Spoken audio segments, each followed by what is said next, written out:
é a totalidade dos ensinamentos éticos e espirituais abertos.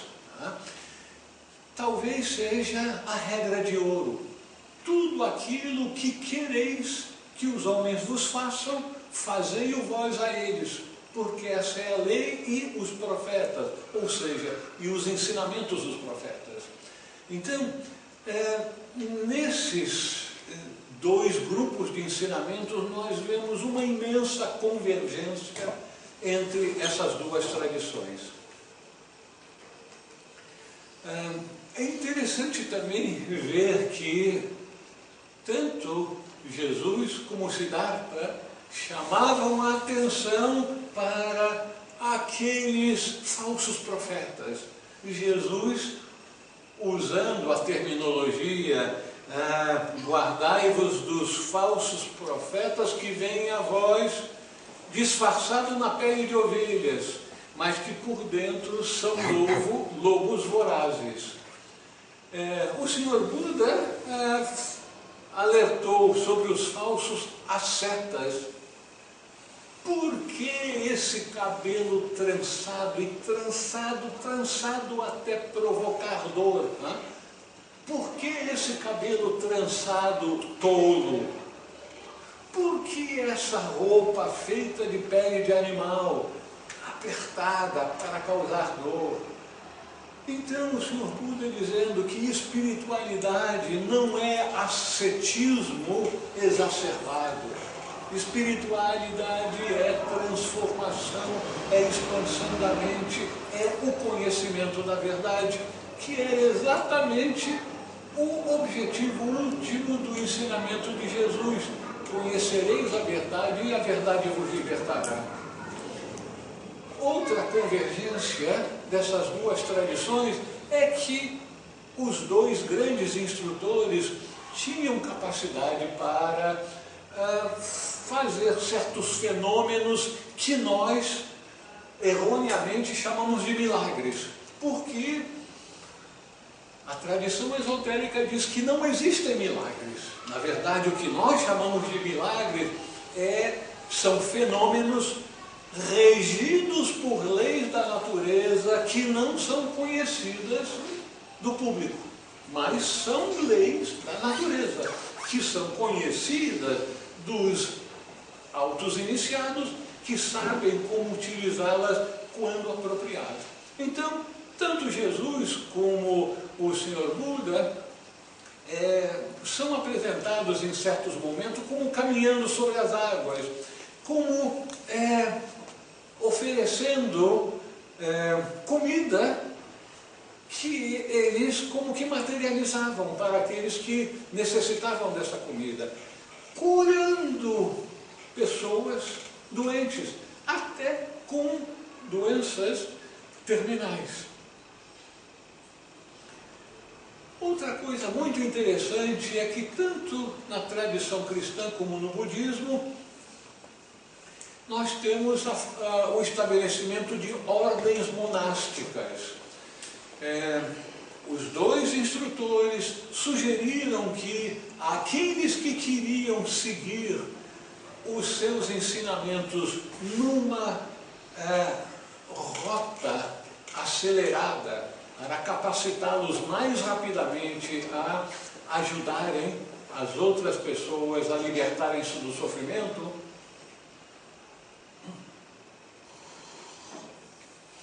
deveriam constituir-se em grupos afins, segregados do corre-corre do mundo, com seus conceitos e preconceitos, com suas tentações e com tudo aquilo que leva o homem a permanecer escravo do pequenino ego, para que eles pudessem fazer um progresso mais rápido.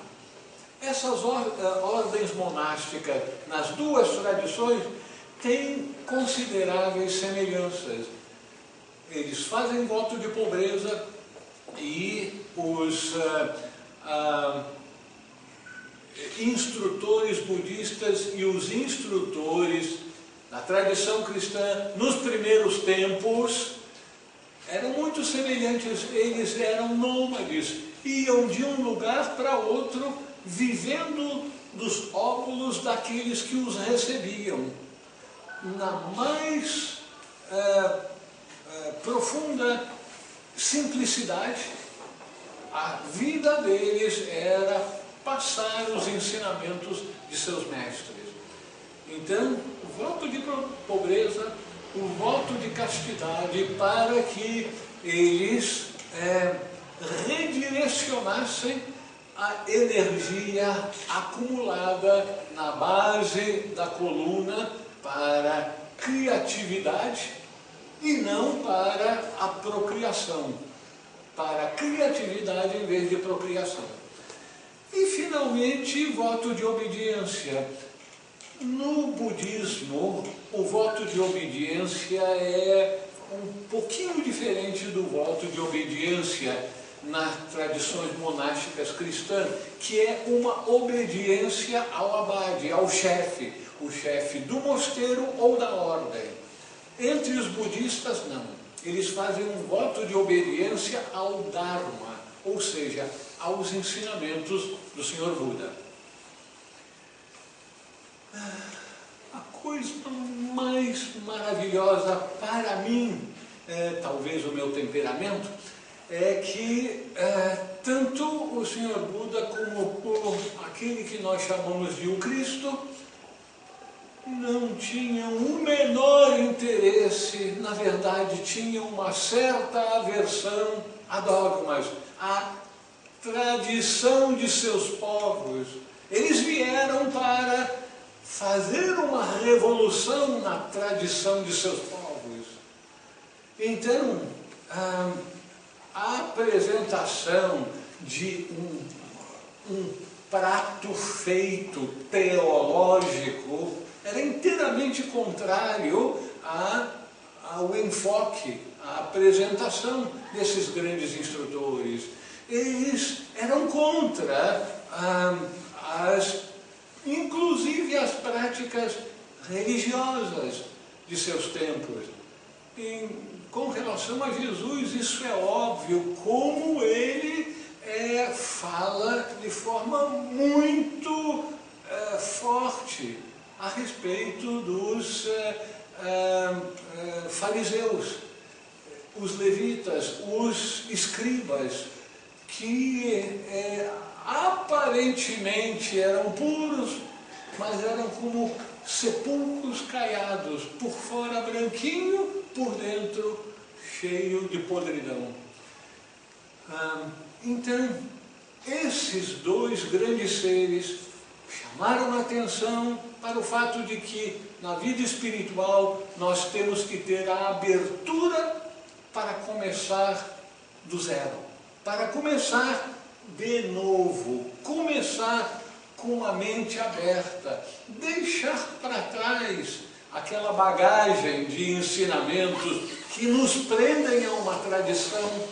E todas as civilizações e todas as tradições sofrem com uma entropia. Com o passar de tempo, vão sendo mudadas, perdidas, deturpadas. Vocês vão dizer, meu Deus, mas não foi no budismo. Ora, quem estuda o budismo sabe que um grande ser veio para fazer uma grande revolução nos ensinamentos budistas. E então é necessário que, para uma vida espiritual, é necessário que nós tenhamos abertura, tenhamos discernimento de procurar em todos os lugares, mas sabermos retirar, separar o joio do trigo. E se a gente é escravo de uma tradição, nós não conseguiremos fazer isso. Agora, para terminar, eu queria chamar a atenção de uma coisa que aparentemente é totalmente diferente nas duas tradições. Os budistas referem-se a si mesmo como praticantes. Nós somos praticantes do Dharma. Os cristãos, hoje em dia, se referem como fiéis ou crentes. Hoje em dia, mas não era assim nos primeiros tempos. Nos grupos de seguidores de Jesus, no primeiro, no segundo e até no terceiro século, eles estavam absolutamente conscientes que eles deveriam seguir os ensinamentos do Mestre. Eles eram seguidores do caminho. A maior parte das comunidades do primeiro século, ainda que alguns tivessem diferentes nomes, nascendos ou fitas, que significa a mesma coisa, só que grego, ofita, nascenos, como é que é a língua judaica? Nós tínhamos todos esses grupos sendo chamados como seguidores do caminho. Que caminho? O caminho dos ensinamentos de Jesus, que nos levará ao reino dos céus. E o que é o reino dos céus? É a percepção direta daquela verdade que nos liberta. A verdade da realidade última, que nós todos somos um. A verdade que o Pai está em mim e eu estou no Pai e nós somos um. Então, os primeiros seguidores de Jesus eram também praticantes. Daí aquilo que parece ser uma diferenciação das duas tradições, é uma diferença porque aí nós não estamos comparando a verdadeira tradição dos ensinamentos de Jesus com a verdadeira tradição dos ensinamentos do Senhor Buda. Eu acho que eu esgotei a nossa hora de apresentação. Eu estou à disposição de vocês para perguntas, contanto que as perguntas sejam formuladas em voz mais alta do que aquela voz gritada com a qual eu falei com vocês. Trançado e trançado até provocar dor. Né? Por que esse cabelo trançado tolo? Por que essa roupa feita de pele de animal, apertada para causar dor? Então o Senhor e os profetas, ou seja, e os ensinamentos dos profetas. Então, nesses dois grupos de ensinamentos, nós vemos uma imensa convergência entre essas duas tradições.